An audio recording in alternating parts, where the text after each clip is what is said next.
So, Vince, before we go, I need to break some news. I just reported that on Twitter, and I'm putting it out now. I'm going to put it out on Twitter, but I wanted to give it to you all first.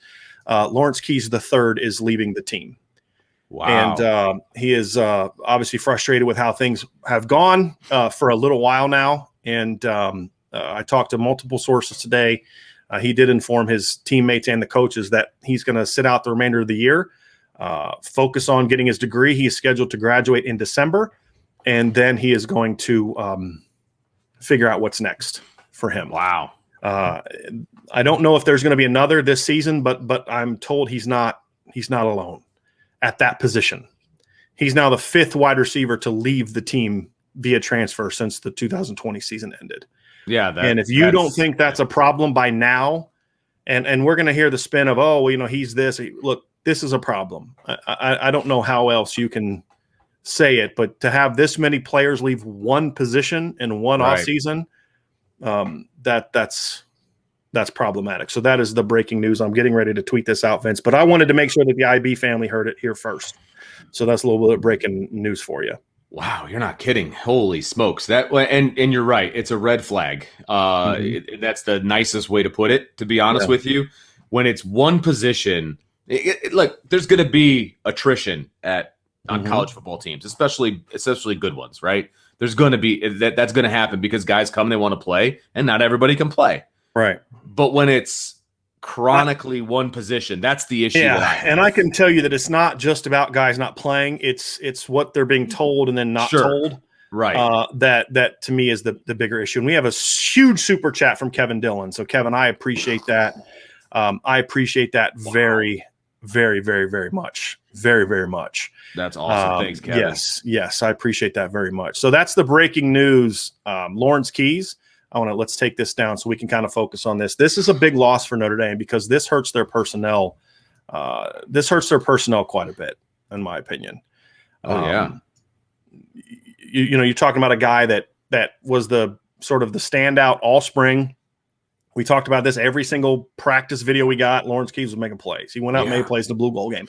I don't put too much on the blue gold game because my stance on that, right? It's the blue gold game. But when that follows what you kind of did every day in practice, I've talked to different sources about, how the DBs have a hard time guarding him and he gets open. But for whatever reason, Dell Alexander, when they got to Florida State, went right back to the way of we're going to have a short bench.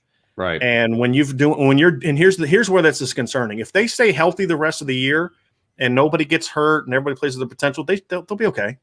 Right. I mean, Kevin Austin's a beast. Braden Lindsey's really good. Avery Davis is a really good player. Xavier Watts, they've got, Joe Wilkins, Lorenzo Stout, but you're assuming no one else is going to get hurt. Your two best receivers are guys that have been prone to being injured or missing time.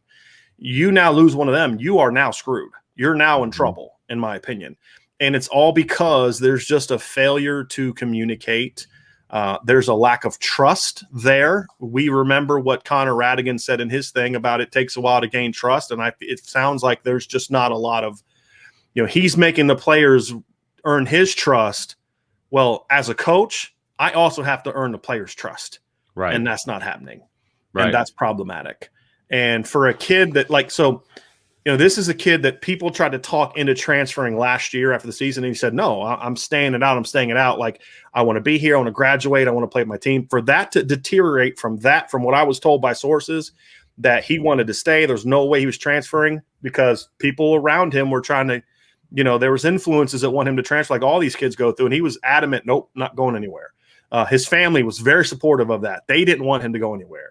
For that relationship to deteriorate this quickly to where after one game, and he was prepared from what I was kind of given a heads up on this over the weekend that he was going to go in and talk to the coaches and say, hey, what do I need to do?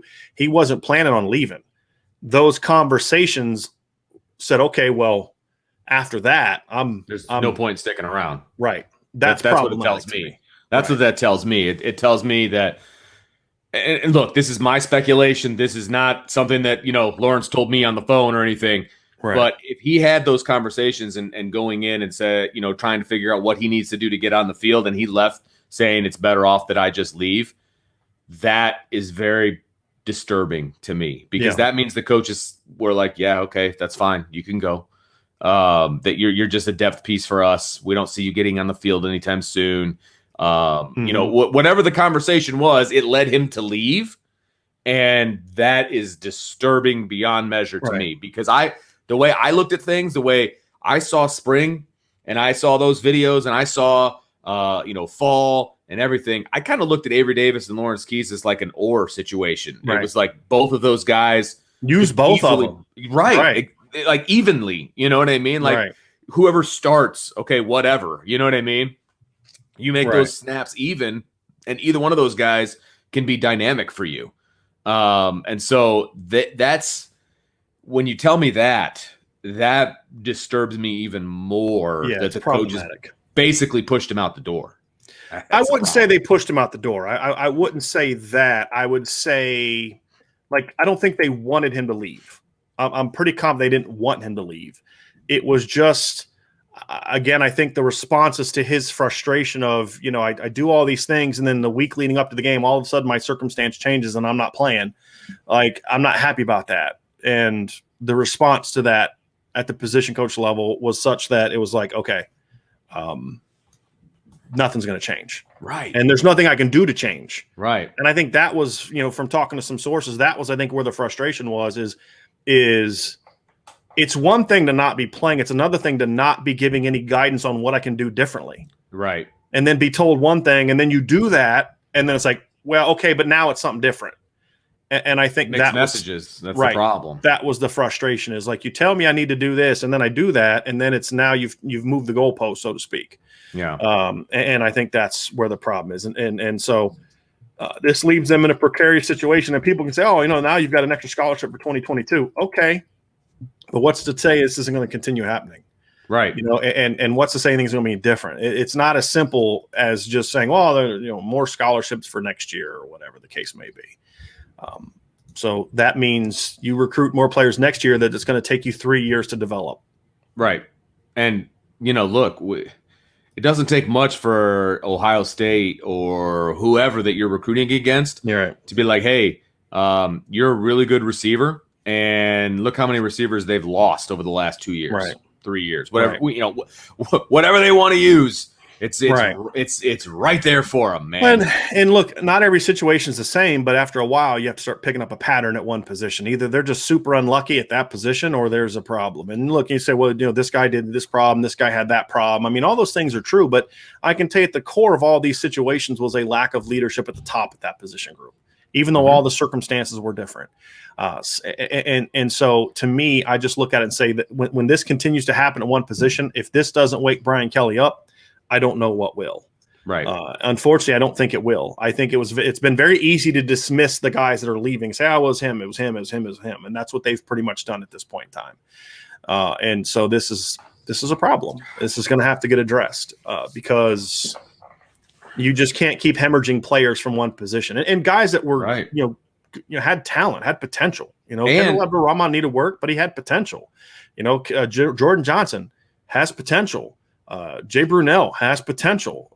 Lawrence Keys Jr. the third has a potential. These guys all should be productive. Lawrence Keys he showed what he's got on the field. Like whenever he was given a chance, he just was never given a chance. But I mean, when he was on the field, he did great things. Like he made some dynamic plays. Right. You know, that's what bothers me the most. It's not like we're talking about a kid who, you know, is part of the depth chart, who we never really saw do anything at Notre Dame. Blah blah blah blah blah. We saw him do stuff.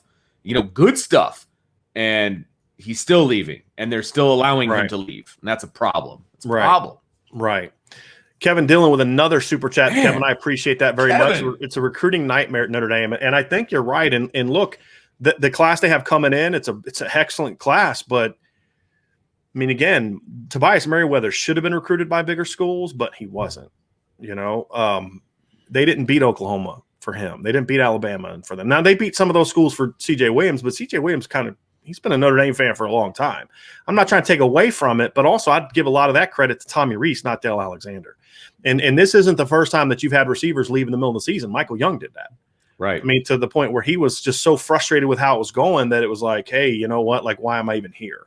Right. So again, if you want to continue to just blame every single one of the players and just say that every single time it's only happening, it's just those receivers, They're selfish players. It's not happening anywhere else. It's just those guys. It's all them.